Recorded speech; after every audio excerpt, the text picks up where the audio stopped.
Limite Zero, capítulo 12. A escolha é uma limitação.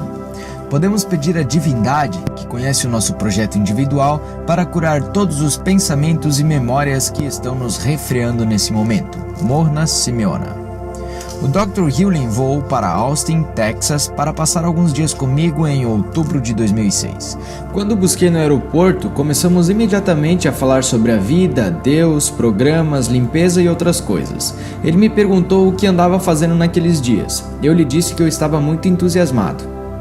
Há um filme no qual um dos personagens diz: algumas pessoas estão despertas e elas vivem em um constante estado de assombro e admiração. Estou bem próximo desse estado, disse eu.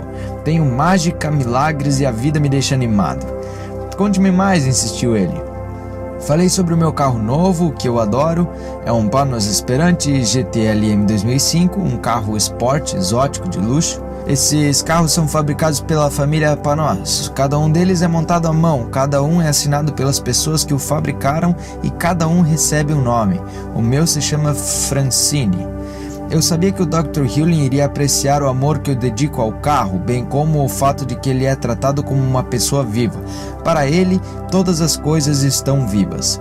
Falei também a respeito da minha presença no programa de televisão Larry King 5 pelo fato de eu estar no filme O Segredo. Ele queria saber como Larry King era. Eu lhe disse: King é direto e cordial, safo. Gostei dele. Passei então a descrever para o Dr. Hewlin o sucesso dos meus livros, como The Attractor Factor e Life's Missing Instruction Manual. Depois de alguns minutos, ele pôde perceber que eu estava transbordando energia. O que você acha que é diferente agora do que quando você fez o primeiro treinamento de Ho Oponopono? Pensei por um momento e respondi: parei de querer controlar tudo, entreguei os pontos, tudo que eu faço agora é purificar, apagar e tentar chegar a zero. Ele deu palmadinhas no meu ombro e sorriu, fixando de certa maneira o momento ao reconhecer o que sentia que era certo para mim. Começamos a caminhar em direção ao meu carro e depois que demos alguns passos ele parou e me fitou. Você está com andar animado, comentou ele, quase deslumbrado. Você está com andar elástico. Bem, eu estou feliz por vê-lo, eu repliquei. Fomos jantar e eu lhe disse que estava desapontado porque o meu livro sobre P.T. Barnum, There's a Customer Born Every Minute, não estava vendendo bem. Joseph, você precisa amá-lo. Eu queria que o meu livro vendesse, de modo que eu não entendia o que o amor tinha a ver com aquilo.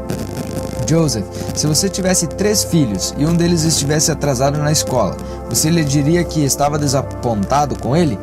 Não, eu repliquei, e de repente um lampejo me atingiu com força.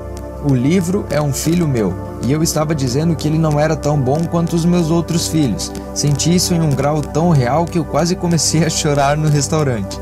Você entendeu, Joseph, disse o Dr. Hewlin. Você precisa amar todos os seus filhos. Comecei a me sentir péssimo ao ter alienado o meu filho por ele não ter tido um bom desempenho na escola da vida. Eu me senti genuinamente arrependido. Comecei a dizer mentalmente para o divino: eu te amo, sinto muito, por favor, me perdoa e obrigado, enquanto mantinha no coração a impressão do meu livro. Depois, quando cheguei em casa, vi o meu livro, o peguei e apertei contra o coração, abraçando-o, amando-o, pedindo perdão por não tê-lo apreciado apenas por existir.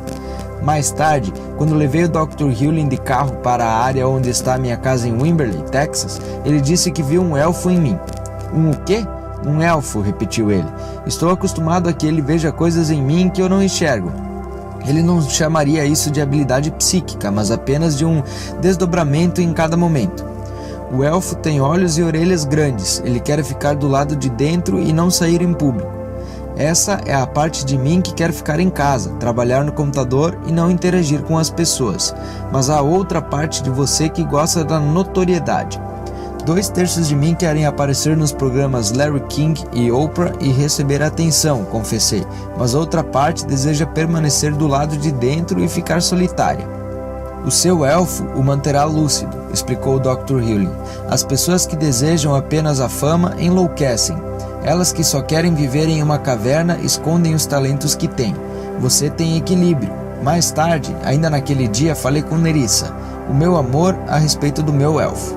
Como se chama a sua parte que gosta de aparecer? Perguntou ela. Não sei. Ela refletiu por um momento e em seguida declarou: acho que ela se chama Sprite. Sprite? Isso, Sprite. Parece adequado. Eu ri e tive que concordar. No dia seguinte, quando eu disse ao Dr. Hewlin que Nerissa chamara a minha parte extrovertida de Sprite, ele deu uma risada e adorou o nome. Sprite gosta da luz, contou ele. Sprite, em inglês, significa duende. No dia seguinte ao que o Dr. Hewlin chegou à minha área, fui ao encontro dele. Estava sentado em uma mesa com duas mexicanas aposentadas que pareciam penduradas em cada palavra que ele dizia. Ele fez um sinal para que eu me aproximasse. Peguei um café e comecei a me sentar na cadeira ao lado dele. Ele me interrompeu e pediu que eu me sentasse na cadeira seguinte, mais longe dele, mas de frente para as duas mulheres. Diga a essas senhoras o que você faz, pediu o Dr. Hewlin. No passado, eu costumava tentar resolver os problemas, fossem meus ou de outra pessoa. Hoje não interfiro neles, mas limpo as memórias que os causaram. Enquanto faço isso, eles são resolvidos e eu fico bem enquanto isso acontece. Joseph, você pode dar um exemplo para elas?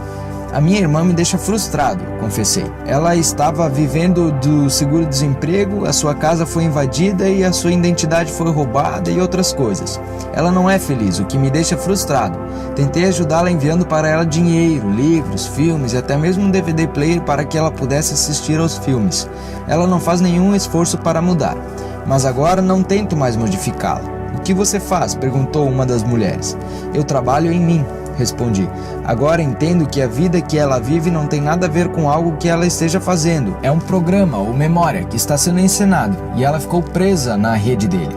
É como se ela tivesse pegado um vírus. Não é de modo algum culpa dela. E o fato de eu sentir o que está acontecendo, de eu sentir a dor dela, significa que eu compartilho o mesmo programa. Eu preciso fazer a limpeza. E enquanto for fazendo essa purificação, o programa também se desprenderá dela. Como você faz essa limpeza? Tudo o que eu faço é repetir sem parar. Eu te amo, sinto muito, por favor me perdoe e obrigado.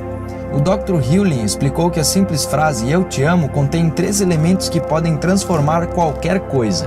Ele disse que esses elementos são a gratidão, a reverência e a transmutação. Prossegui explicando o que eu achava que estava acontecendo. As frases que eu pronuncio são como as palavras mágicas que abrem o fecho do segredo do universo. Quando eu recito as frases que emergem como um poema, eu estou me abrindo para que o divino me purifique e apague todos os programas que me impedem de estar aqui agora. O Dr. Hewlin disse que gostava da maneira como eu descrevia o método de limpeza do Ho Oponopono. Dizer que uma pessoa pegou um vírus é perfeito, comentou ele. É um programa que está no mundo e nós o pegamos. Quando alguém o tem e você o nota, você também passa a tê-lo. A ideia é assumir 100% da responsabilidade. Quando você purifica o programa de todas as pessoas. Ele fez uma pausa e acrescentou, mas existem muitos programas. Eles são como as ervas daninhas no zero. Para chegar ao limite zero, nós temos que fazer uma quantidade de limpezas muito maior do que vocês jamais poderiam imaginar. As mulheres pareceram entender, o que me deixou surpresa. Estávamos falando de conceitos desconcertantes e, no entanto, elas pareciam se identificar com eles. Não pude deixar de me perguntar se elas não estariam simplesmente entrando em sintonia com as vibrações do Dr. Hewlin, de maneira semelhante a que um diapasão define um tom para tudo ao redor dele, que é capaz de sentir a sua nota. O Dr. Hewlin e eu fomos dar uma volta. Foi um passeio de 800 metros no ar frio da manhã em um caminho poeirento de cascalho.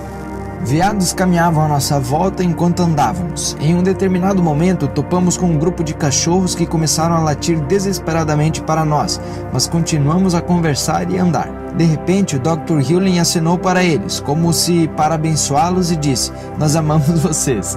Os cachorros pararam de latir. "Tudo que qualquer um de nós deseja é ser amado", declarou.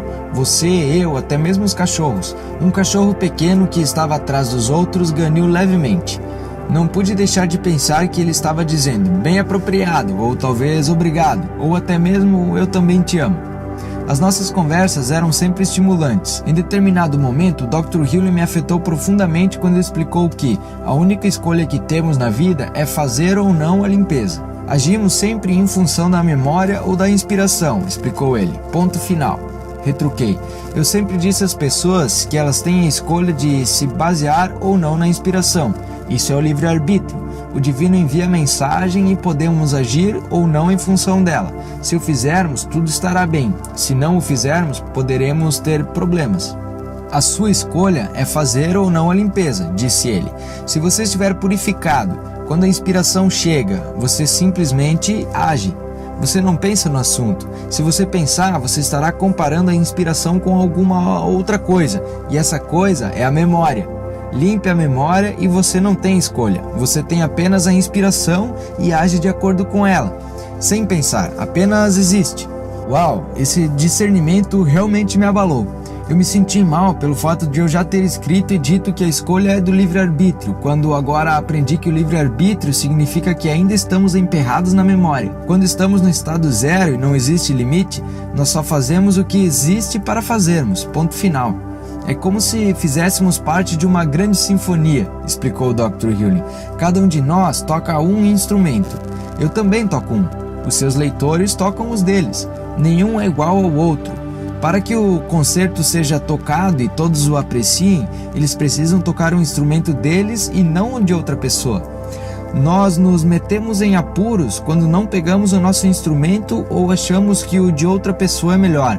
Isso é a memória. Eu comecei a perceber que o concerto tem ajudantes de palco, promotores e a equipe de limpeza. Todo mundo tem um papel. Também refleti a respeito das diferentes pessoas que conheci que pareciam desconhecer totalmente o seu método individual de sucesso. Tomemos James Caan, por exemplo, o famoso ator do filme O Poderoso Chefão da série Las Vegas da televisão.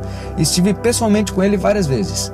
O seu estrelato é um mistério tanto para ele quanto para mim ou para você. Ele é um ator brilhante, até mesmo lendário. No entanto, tudo o que ele está fazendo é ser ele mesmo. Ele está desempenhando o seu papel no roteiro do universo. O mesmo poderia ser dito ao meu respeito. Algumas pessoas que me conhecem agem como se eu fosse uma espécie de guru. Se elas me viram no filme O Segredo ou leram um dos meus livros, especialmente de Attractor Factor, acham que eu estou conectado a um canal de comunicação direto com Deus. A verdade é que eu estou apenas tocando meu instrumento no concerto da vida. Quando você desempenha o seu papel e eu desempenho o meu, o mundo funciona. Os problemas surgem quando você tenta ser eu e eu tento ser você. Quem definiu todos esses papéis? Perguntei ao Dr. Hewley. A divindade, respondeu ele. 0. Quando isso foi definido? Muito antes de você ou eu termos surgido, até mesmo como uma ameba. Isso significa que o livre-arbítrio simplesmente não existe? Que estamos apenas emperrados nos nossos papéis? Você tem um absoluto livre-arbítrio, respondeu o Dr. Hewley. Você cria enquanto respira. Mas, para viver a partir do zero, você precisa abandonar todas as memórias para estar nesse ponto. Eu devo admitir que eu não compreendi completamente tudo isso, mas a parte que eu entendi era que a minha função é tocar o meu instrumento. Se eu tocá-lo, serei então uma peça do quebra-cabeça da vida que encontrou o seu lugar. Mas, se eu tentar me encaixar em outra área do tabuleiro, isso não vai ser possível e a imagem ficará incorreta. A sua mente consciente tentará compreender tudo isso, esclareceu o Dr. Hewley, mas a sua mente consciente percebe apenas 15 informações, enquanto 15 milhões delas têm lugar o tempo todo. A sua mente consciente não tem a menor ideia do que está acontecendo. Essa não foi uma declaração muito confortante, pelo menos não para minha mente consciente. Como mencionei anteriormente, ministrei certa vez em um seminário que se chamou The Secret of Money. Eu disse a todos os presentes que eles teriam dinheiro se fizessem uma limpeza. Se eles estavam duros, é porque não estavam purificados. Contei a Dr. Hewley o que eu tinha feito, e ele concordou. As memórias podem manter o dinheiro afastado, disse ele. Se você ficar purificado com relação ao dinheiro, você o terá. O universo o dará a você e você o aceitará. São as memórias que se repetem que o mantêm afastado de você ou que impedem você de vê-lo. Como posso me purificar? Repetindo eu te amo o tempo todo. Eu digo isso para o dinheiro?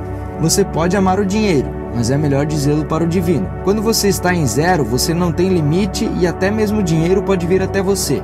Mas, quando você está na memória, você o impede de se aproximar. O dinheiro está cercado de memórias. À medida que você faz uma limpeza nelas, elas são purificadas para todo mundo. Fomos a uma lanchonete e pedimos café. Quando chegamos, o lugar estava tranquilo, mas aos poucos as pessoas começaram a entrar e o local ficou mais movimentado e barulhento. A energia aumentou. Você percebeu? Perguntou o Dr. Hewley. O lugar está agitado, eu respondi.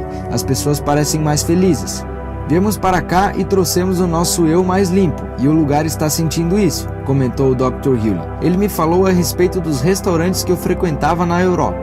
As vendas estavam fracas, mas depois que ele visitava os locais, os negócios melhoravam. Ele experimentou fazer isso em diferentes lugares para ver se a mesma coisa acontecia e constatou que sim. Ele se dirigiu então ao dono de um restaurante e perguntou: se nos sentarmos aqui e o seu negócio melhorar, você nos dará de graça uma refeição? O proprietário concordou. O Dr. Hewlin frequentemente conseguia comer de graça apenas por existir. Reparei que ele dava livremente o seu dinheiro. Fomos a uma pequena loja. Ele comprou algumas peças de vitral para os amigos. Em seguida, ele jogou uma nota de $20 sobre o balcão e disse: e isso é para você. O balconista ficou naturalmente surpreso. O Dr. Hewlin acrescentou: é apenas dinheiro. Mais tarde, em um restaurante, dei uma gorjeta enorme para a garçonete. Ela ficou olhando boquiaberta. Não posso aceitar isso, retrucou ela. Claro que pode, eu repliquei. Mais tarde ainda, tive a ideia de lançar um produto que eu tive certeza que me faria ganhar muito dinheiro. O Dr. Hewlin ressaltou o seguinte: o universo recompensou a sua generosidade. Você deu, de modo que ele está retribuindo. Ele lhe ofereceu essa inspiração. Se você não tivesse sido generoso, ele não o estaria sendo agora. E ali estava o verdadeiro segredo do dinheiro. Nós, americanos, nos esquecemos de que isso está escrito no nosso dinheiro. In God we trust, comentou o Dr. Hewlin. Nós imprimimos a frase, mas não acreditamos nela. Em determinado momento, o Dr. Hewlin me perguntou a respeito da empresa de produtos alimentícios que eu criara com um médico e um nutricionista. Nós a criamos para comercializar um produto natural para baixar o colesterol que chamamos de Cardio Secret. O Dr. Hewlin tinha conversado comigo havia algum tempo a respeito do nome do produto e da natureza da empresa. Ele estava curioso para saber como as coisas estavam indo. Na verdade, as coisas estão em suspenso no momento, respondi. Contratei um advogado da Food and Drug Administration para examinar o nosso site e as nossas embalagens e estamos esperando um contato dele. No entanto, por ter trabalhado com esse produto, tive a ideia de produzir outro ainda mais interessante, uma coisa que eu chamo de Fita-Rita. Prossegui explicando que o Fita-Rita é uma mistura natural de margarita. Obtive a ideia de fabricá-la certa vez que tinha saído para beber com amigos. Eu estava participando de mais um concurso de fisiculturismo na ocasião, de modo que tomar uma margarita era uma coisa rara e especial para mim. Enquanto bebia, eu disse o seguinte: na verdade, o que precisamos é de uma margarita para os fisiculturistas. Assim que terminei a frase, tive certeza de que a ideia era boa. Estou feliz por você, Joseph, comentou o Dr. Hewlin. Você não está apegado ao primeiro produto, nem querendo que as coisas saíssem da maneira como você queria, de modo que o divino lhe concedeu uma nova ideia lucrativa. Muitas pessoas se fixam em uma ideia e tentam forçá-la a se encaixar nas suas expectativas, mas elas estão, na verdade, bloqueando a riqueza que desejam receber. Estou feliz por você, Joseph, muito feliz. É claro que ele está certo. Enquanto eu permanecer aberto às ideias do divino, elas continuarão a chegar. Além do produto Fita-Rita, também recebi a ideia de que deveria fabricar suportes de limpeza. São suportes que você coloca debaixo da comida para purificá-la antes de comer. Mas as ideias não param por aí. O Dr. Hewlin também teve uma. Nunca vi um site que fizesse uma limpeza nas pessoas enquanto elas estão sentadas olhando para a tela, observou o Dr. Hewlin. Vamos fazer dessa maneira o nosso site do livro. Quando as pessoas navegarem nele, estarão sendo purificadas pelo que introduzimos nele. Fizemos exatamente isso também. Não existe um fim para a quantidade de ideias e dinheiro que você pode receber quando abandona sua necessidade e deixa que tudo venha para você. O segredo, como sempre, é apenas continuar a purificar. O que os terapeutas devem fazer quando atendem os clientes? Eu perguntei, desejoso de investigar métodos específicos para ajudar a curar as pessoas.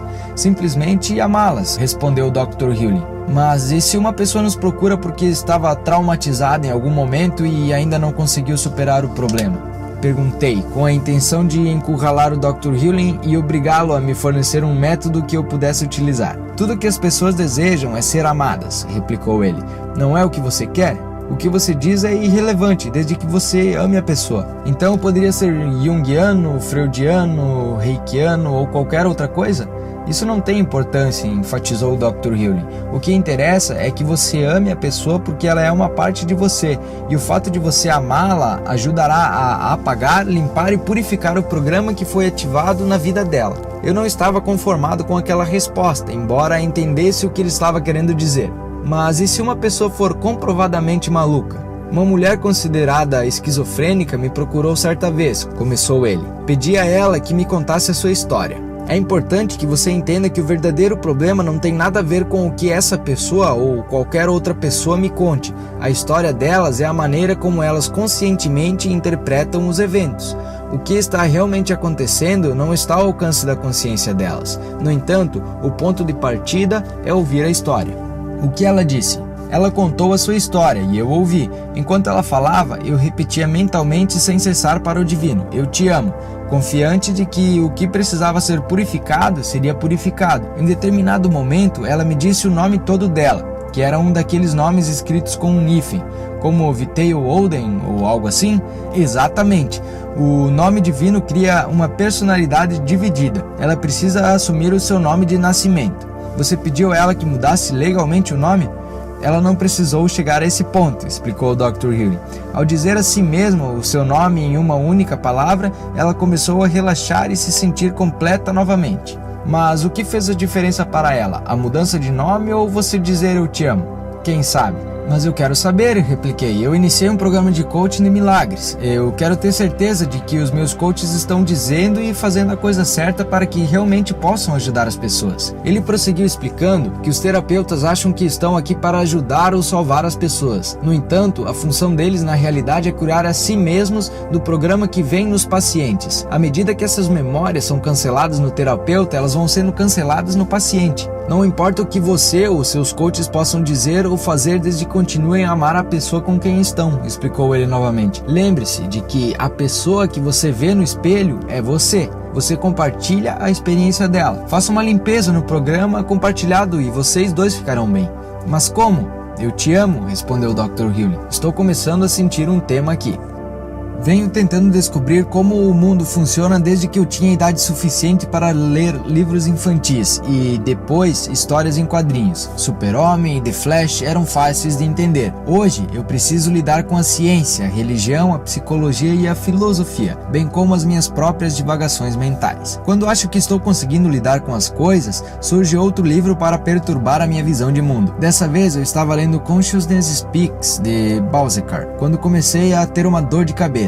Se eu tivesse que resumir a mensagem do livro nas palavras de um homem confuso por estar lendo, eu diria que nada que fazemos tem origem no livre-arbítrio. Tudo está sendo instigado através de nós. Achamos que somos os atores conscientes. Nós estamos errados. Essa é a conversa do nosso ego. De certa forma, somos marionetes e o divino é a energia que existe em nós e que nos dirige. Imagine agora o seguinte: sou o cara que escreveu The Attractor Factor, um livro que explica um processo de 5 passos por meio dos quais você pode ter, fazer ou ser qualquer coisa que deseje. Eu e outras pessoas usamos o método para atrair tudo o que é possível, como riqueza, carros, saúde, empregos e qualquer outra coisa que você escolha. Tudo consiste em declarar a nossa intenção e depois agir em função do que acontece ou irrompe dentro de nós para fazer com que ela se manifeste. Em resumo, nós somos o titereiro e o mundo é a nossa marionete. Então, como eu encaixo essas duas filosofias aparentemente conflitantes na minha cabeça sem ficar maluco?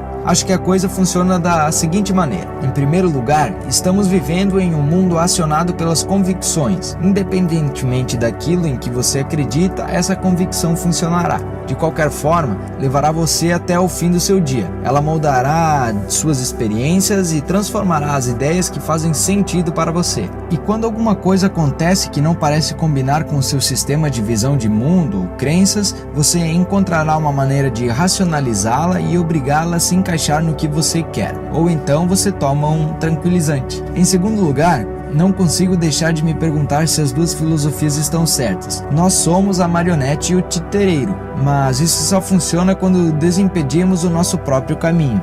É a nossa mente que nos faz beber demais, comer demais, nos divertir, roubar, mentir e até mesmo passar tempo demais nos preocupando com a maneira como o mundo funciona. A nossa mente atrapalha o fluxo natural das coisas. A nossa mente sabe que está condenada e não consegue suportar esta ideia, de modo que constrói vícios que fazem com que ela se sinta bem e que podem ajudá-la a sobreviver. Na realidade, seja lá o que isso for, a sua mente é a interferência que impede que você experimente a bem-aventurança desse momento. Se esse é o caso, então todas as técnicas de purificação que eu menciono no terceiro passo em The Attractor Factor estão presentes para ajudá-lo a retirar a interferência do plano divino. Por exemplo, quando você usa um método como a técnica da liberdade emocional, você dissolve os problemas que estão perturbando. Mas e depois? O que acontece? Depois você toma uma medida positiva. Bem, você não ia tomar essa medida positiva de qualquer maneira? Não foi por esse motivo que você soube que havia um problema para início de conversa? Em outras palavras, a cutucada para que você entrasse em ação foi enviada para você pelo divino, e a ansiedade que você sentiu em relação à ação foi a interferência. Elimine a interferência e você voltará a ser um só com o divino, o que significa que você é novamente a marionete do titereiro. Vou tentar resumir o que faz sentido para mim, pelo menos hoje. Você chegou ao mundo com um dom. Você precisa saber de imediato qual ele é ou não. Você pode nem mesmo saber agora qual dom é esse. Em algum momento você o sentirá dentro de você. A sua mente irá avaliá-lo. Se ela considerá-lo nocivo, você irá procurar a terapia ou métodos, drogas ou vício para lidar com ele, escondê-lo, resolvê-lo, liberá-lo ou aceitá-lo. Mas depois que você remover essa interferência que o está impedindo de agir em função do seu dom, você agirá de acordo com ele. Em resumo, você será a marionete do divino, mas será o titereiro da sua vida. A sua escolha é seguir ou não a corrente. Isso é o livre-arbítrio. Algumas pessoas o chamam de livre não-arbítrio, porque a sua verdadeira decisão é agir ou não em função do impulso. Mesmo o grande apresentador e profissional de marketing P.T. Barnum, a respeito de quem escreveu o meu livro There's a Customer Born Every Minute, sabia disso. Ele entrou em ação, fez coisas em grande escala, mas ele estava sempre obedecendo a uma ordem mais elevada. A sua lápide exibe a seguinte frase: que seja feita a tua vontade e não a minha. Ele agia em função das suas ideias sem a interferência da mente e deixava que os resultados fossem o que fossem, confiante de que tudo fazia parte de uma realidade mais abrangente. Ele era capaz de entregar os pontos enquanto agia. E esse é o quinto passo do meu livro The Attractor Factor. Hoje eu entendi o mundo, eu acho. Amanhã eu não tenho certeza. Sinto saudade das histórias em quadrinhos. Todo mundo tem um dom, comentou o Dr. Hewlin em um dos nossos passeios. E Tiger Woods? Perguntei, sabendo a resposta, mas querendo fazer depois uma pergunta mais profunda. Ele está desempenhando seu papel no drama divino. Mas e quando ele começar a ensinar outras pessoas a jogar golfe? Ele nunca será bem sucedido, afirmou o Dr. Hewlin. O papel dele é jogar golfe e não ensinar os outros a jogar golfe. Esse é o papel de outra pessoa. Cada um de nós tem a sua função. Até mesmo um porteiro? Claro, existem porteiros e lixeiros que adoram o que fazem, retrucou ele. Você não pensa assim porque está imaginando como seria desempenhar a função deles, mas eles tampouco são capazes de desempenhar a sua. A ideia não é resistir ao seu papel. Eu poderia desejar ser um compositor como Michel Malon, ou um ator como James Caan, um fisiculturista como Frank Zane, ou um escritor como Jack London, e talvez pudesse até mesmo me tornar muito competente em compor músicas, em apresentar, em me exercitar ou em escrever romances, mas o meu papel é o de inspirador. Escrevo livros para despertar as pessoas, ou, para ser mais exato, para despertar a mim mesmo. À medida que eu me desperto, desperto você.